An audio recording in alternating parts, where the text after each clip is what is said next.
대한민국을 대표하는 공영방송 KBS 사장이라면 사회적으로 통용되는 합리적 기준에 걸맞아야 합니다.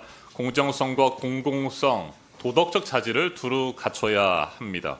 그러나 박장범 후보자는 용산의 입맛에 맞는 친정부 낙하산 인사다, 이런 의혹을 받고 있습니다. 매우 안타까운 일입니다. 저 역시 후보자와 마찬가지로 1994년, 지금으로부터 30년 전입니다. 기자 생활을 시작했습니다. JTBC 등에서 28년 동안 기자 생활을 했고 20년 동안 뉴스 앵커도 했습니다. 런던 특파원 하셨죠? 저는 도쿄에서 특파원 생활을 했습니다. 그래서 그 누구보다도 기자와 앵커, 해외 특파원의 말 한마디 한마디가 얼마나 중요한지 그 무게와 책임감을 잘 알고 있습니다. 그런데 지난번에 2월에 진행이 됐던 KBS 특별대담 대통령실을 가다, 이 방송을 보면 참을 수 없는 말의 가벼움을 느낍니다. 참을 수 없는 존재의 가벼움도 느낍니다. KBS가 그동안 쌓아온 권위를 크게 훼손하는 그런 일이었습니다. KBS의 흑역사로 남을 만한 일이라고 생각합니다. 본인은 동의하지 않으십니까? 네, 동의하지 않습니다. 동의하지 않죠. 자, 그러면 왜 참을 수 없는 말의 가벼움을 제가 느꼈는지 하나하나 따져드리겠습니다. 일단 응모 사유, KBS 사장에 응모했을 때 그 사유서를 좀 제가 읽어봤습니다. 정치적 독립성과 중립성에 대한 부분이 있는데, 제가 사장이 된다면 어떠한 정치 세력에도 휘둘리지 않고 KBS의 독립성과 중립성을 굳건히 지켜서 공영방송으로서의 정체성을 확립하겠다, 이렇게 쓰셨군요. 네, 맞죠? 맞습니다. 네, 정치적 독립성과 중립성을 그동안에 잘 지켜왔는지, 앞으로는 잘 지킬 만한 인물인지 제가 따져보도록 하겠습니다. 제가 사진 하나를 보여드리겠습니다. 이게 어떤 사진인지 아시죠? 이곳이 어디입니까? 네, 새로 만들어진 국무회의실입니다. 네, 용산 대통령실에 있는 국무회의실이죠. 네, 이 사진을 보면서 여러 가지 생각이 들었습니다. 지금 국무회의실에서 대통령이 앉는 자리에 후보자가 앉아 있는 거죠. 이때 기분이 어땠습니까? 사전 동선 체크 때는 없던 상황이었는데 대통령이 네. 한번 앉아보라고. 그래서 제가 계속 한 3번 정도 됐다고 했는데, 네, 왜냐하면 제가 앉게 되면 녹화를- 복잡해지거든요. 네, 대담 녹화를 하기 전에 앉았습니까? 아니면 녹화가 다 끝나고 나서 인터스 아닙니다. 샷을 찍기 위해서 뒷부분에 촬영한 겁니까? 제 기억으로는 아마 녹화를 먼저 했고요. 네. 그 다음에 녹화가 끝난 다음에 뭐 스케치라든지 인서트 대통령, 샷을 네, 맞습니다. 찍기 위해서 촬영을 하는 거죠. 네. 자, 이때 어떤 말씀을 하셨는지 영상을 한번 준비해봤습니다. 영상 함께 보시죠. 앉아 보실래요? 제가 제 자리, 네, 한번 대통령 자리에? 네, 한번 앉아 보세요. 네, 알겠습니다. 네. 제가 이제 뭐 대통령이 허락하시니까 국무회의 대통령 자리에 대통령석에 앉았는데, 이 각 부처의 장관들이 맡은 부처에서 국민들과 직결된 정책을 세우면서 서로 토론도 하고, 어떻게 보면은 대통령께 최종 승인을 받고 하는 장소인데, 저 개인적으로는 영광이고 잠시나마 대통령의 무거운 책임감을 느끼게 되는 순간입니다. 네.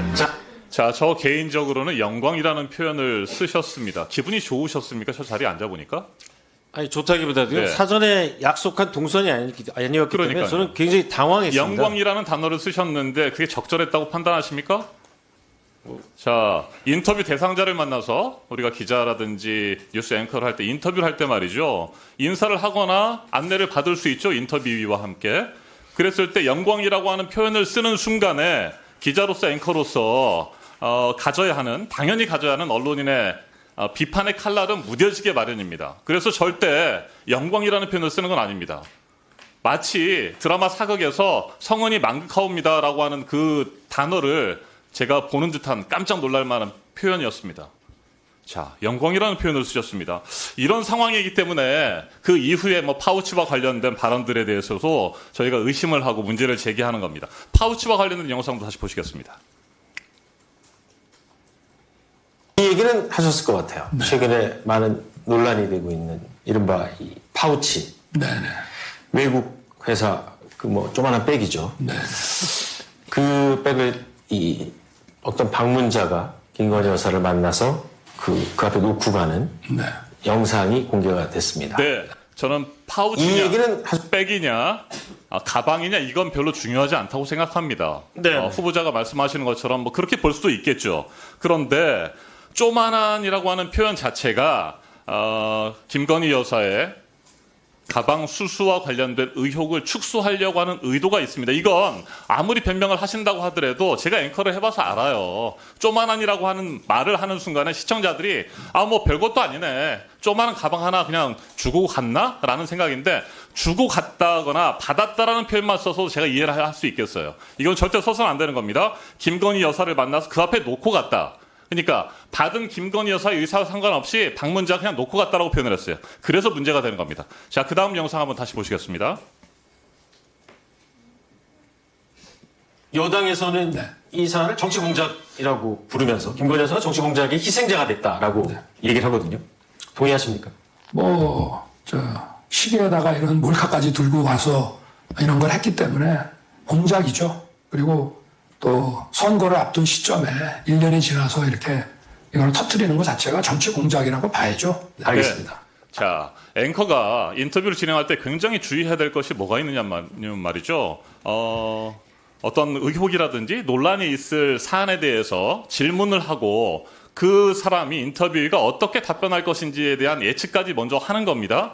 그래서 그 가방 수수와 관련된 의혹에 대해서 분명히 문제를 제기할 경우에 이것을 정치 공작이라든지 공작, 희생이라는 표현이 나오지 않도록 그리고 정확한 진실을 밝힐 수 있도록 노력하는 것이 앵커의 책임이에요. 그런데 절대 해서는 안 될, 앵커로서는 써서는 안 될 단어들을 그냥 앞서서 후보자가 쓰신 겁니다.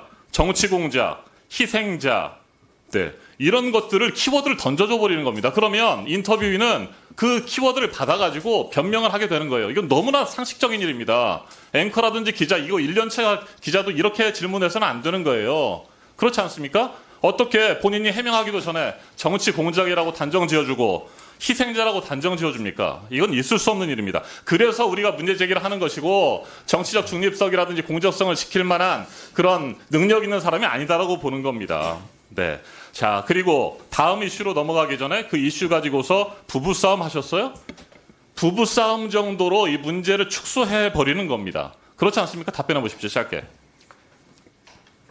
축소하려는 의도는 없었고요. 네. 대담이 길어지다 보니까 이슈를 어떻게 전환하기 위해서 보면은 그냥 좀 던진 이렇게 말이다. 재미난 질문도 던지는 거고. 네, 좋습니다. 앞서 말씀하신 자, 그 여당 질문 다음에 바로 야당의 주장을 담은 그러니까요. 질문도 했습니다. 그런 이유들이 있을지 모르겠습니다만 뇌물수수 의혹 사건을 불법 촬영 사건, 정치 공작, 그리고 의전이라든지 경호의 문제 이런 것으로 축소해 버렸다는 겁니다.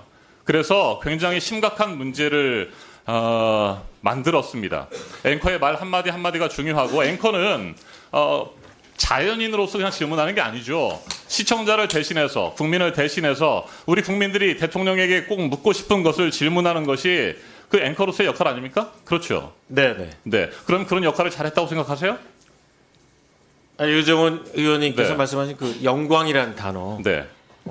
제가 잘 새겨 듣도록 하겠습니다. 말씀하신 내용. 새겨 듣는 게 아니고요. 자격이 네. 없는 겁니다. 자, 제가 대통령에 대해서 표현한 게 아니라 잠깐만요. 네, 제가 우리 말씀드리겠습니다. 국민이 존중하는 대통령 제가 말씀드릴게요. 이 체제에 사진을- 대해서 존중한 겁니다. 이 사진을 보면서 떠올랐던 하나의 사자성어가 있습니다. 묘서동처라는 단어 아세요 혹시? 사자성어? 묘서동처. 네, 고양이와 쥐가 함께 있다는 뜻입니다.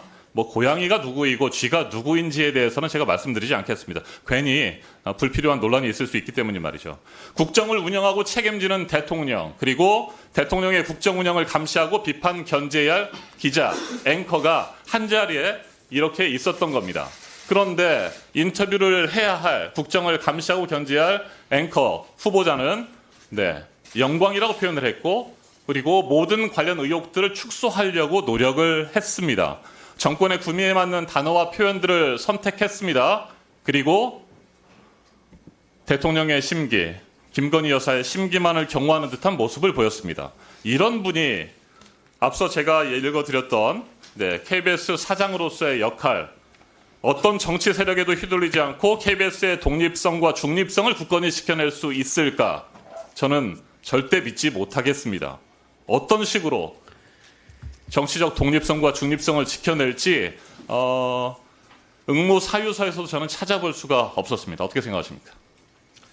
네, 기자 출신이고 앵커 출신이신 이정원 위원님 말씀하신 내용 제가 새겨들을 부분이 굉장히 많다고 생각합니다. 저도 반성을 하고 좋은 말씀들 새기겠습니다.